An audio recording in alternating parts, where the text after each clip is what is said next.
Жалал-Абадта Рамазан айында гана иштеген кичи базар пайда болду. Мында атайын ооз ачууга арналган үй шартында жасалган түркүн даамдар бар. Аталган өзгөчө базар күнүнө 2 саат иштеп, ооз ачарга жакын соодасы кызыйт. Мындагылар бул жайды ифтар базары деп аташат.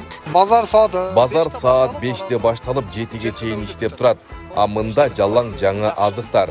Биз дагы дарбыз Ирандан алдырып, ооз ачарга деп ушундай кылып кыркып сатып жатабыз. Бул эми жаңылык болуп турат да. Базар биринчи күндөн бери чыгып атабыз. Орозон биринчи күндөн бери жакшы болуп атат. Рахмат, Кудайга шүгүр. Бар жок свежий алып чыгабыз. Ооз ачарга чейин соода кылып кетебиз, ошол малга чейин болот. Бияка жол бою трасса болгон үчүн өткөн кеткендер токтоп алышат. Баалар арзан эле болуп атат. Өздөрү мындай өзүбүз үйдөгүлөр жасаган үчүн арзан болуп атат. Мисалы алып сатпайбыз. Базарда эт, сүт, нан азыктары, таттуулар жана суусундуктар бар. Ошондой эле орозодо гана жасалчу өзгөчө таттуу дагы сатылып жатыптыр. Бул азык нишалла деп аталат. Ошо 1 ай орозодо жасайбыз.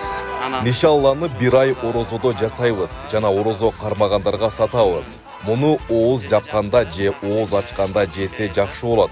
Тоюмдуу жана витаминдерге бай келет. Даярдоодо дагы ар кандай пайдалуу азыктар кошулат. Мында кардарылардын каттамы да үзүлбөгөнүн көрүүгө болот. Биринчи жол келишим. Жакшы, ничего нормально. Биз жолдо өтүп баратып эле токтодук да азырча. Ничего жакшы, аябай жакшы, бирок эмне алышын билбей атам. Мисалы орозо маалында мына ифтарлыкка көбүрөөк жей турган нерселер булар кылышыптыр. Балалардын азыр сурап атам, азыр нокоту сурасам 1 контейнери 150 сом деп айтып атат. Дагы нерселери жакшы экен, балык сурадым азыр.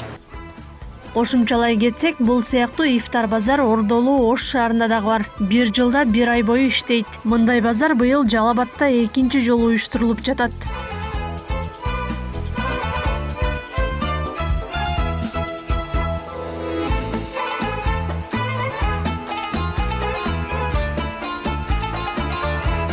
Акылай Карабаева, Аскар Маматисаков, Регион.